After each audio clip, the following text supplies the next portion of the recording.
We learned this week that 2018 was the fourth warmest year on record, making the 5 warmest years in recorded history the last 5. William Brangham takes a look at how U.S. lawmakers are responding to climate change today. This Green New Deal calls for the U.S. to take dramatic action to reduce the carbon emissions that are driving climate change, but which are also so intertwined in our everyday lives. The plan calls for the U.S. to be carbon neutral in just 10 years, which would require massive changes to how we get around, how we power our homes and our offices, how we grow our own food. And its supporters argue we can make these changes while boosting jobs and the economy. Its 2 co-sponsors, Senator Edward Markey of Massachusetts and Congresswoman Alexandria Ocasio-Cortez of New York, introduced their plan today to address what they say is the growing danger of climate change. In order for us to combat that threat, we must be as ambitious and innovative in our solution as possible. So what we are doing today and in introducing these resolutions here today is that it's not a bill, it is a resolution. And what this resolution is doing is saying this is our first step. Our first step is to define the problem and define the scope of the solution.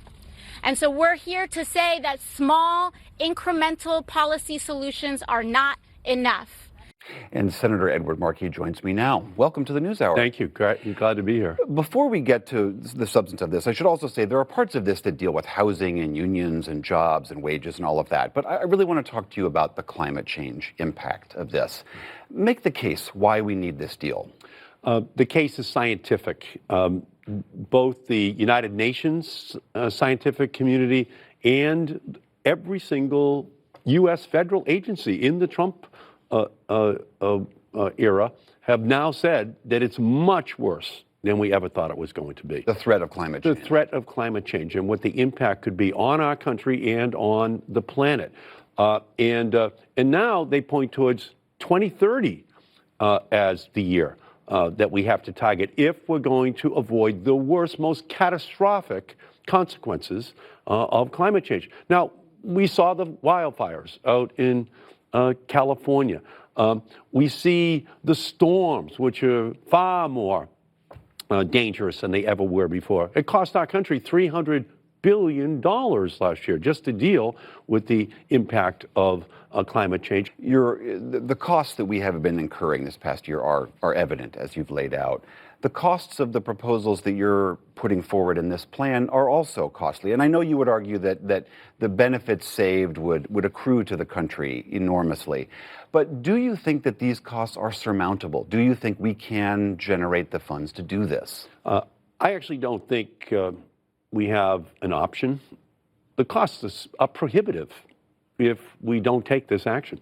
We're going to be losing areas of our country along the coastline that would have been avoidable, but it's going to total trillions of dollars. So we should spend the money now. An ounce of prevention is worth a pound of cure. How do you imagine we will become carbon neutral? What are the tangible steps you would imagine we take? Well, what we do in the resolution is we talk about each one of the sectors: transportation, agriculture, electric power generation, and we talk about what the goal should be for us to find the best technologies that can be used in order to reduce dramatically the greenhouse gases that come out of each one of those sectors, and to then challenge the country, but to challenge the United States House and Senate and the White House to deal with this issue. But it's ready to be a politically weaponized issue. You can really feel that this younger generation, millennials in our country, are just fed up with no action on it. So I think this is far different than 10 years ago when I was the author of the climate change bill that passed the House and then died in the Senate. I think now we have an army out there. We have the resources to be able to fight back against the Koch brothers, fight back against those that do not want to see this issue dealt with. One of the things that would be crucial to this, it seems, is government investment in some of these technologies. The market is working. I mean, we've seen incredible growth in solar and wind over the last 2 years that have largely been private sector. But to make the changes you're talking about, do you imagine that the government is going to have to heavily invest in these technologies? There is going to require some government investment, no question about it. We need the tax code to provide the same opportunities for wind and solar and all electric vehicles and new battery technology that we've been providing for 100 years to the oil industry, to the natural gas industry, to the coal industry.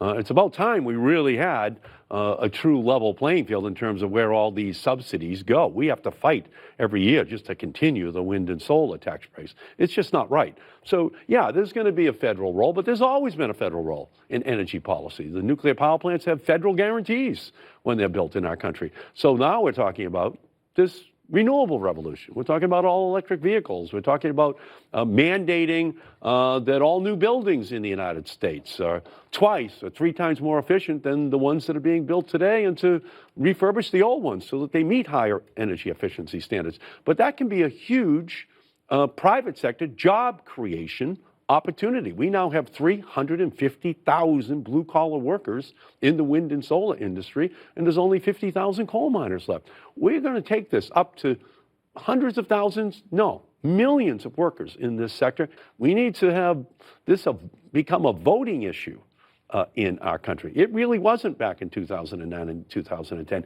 It's about to become one of the 2 or 3 most important issues in 2020 in the presidential and in the congressional and Senate races. And with that, I think we're going to be able to see a lot more progress. Senator Edward Markey, thank you very much. Thank you. Thanks for having me on.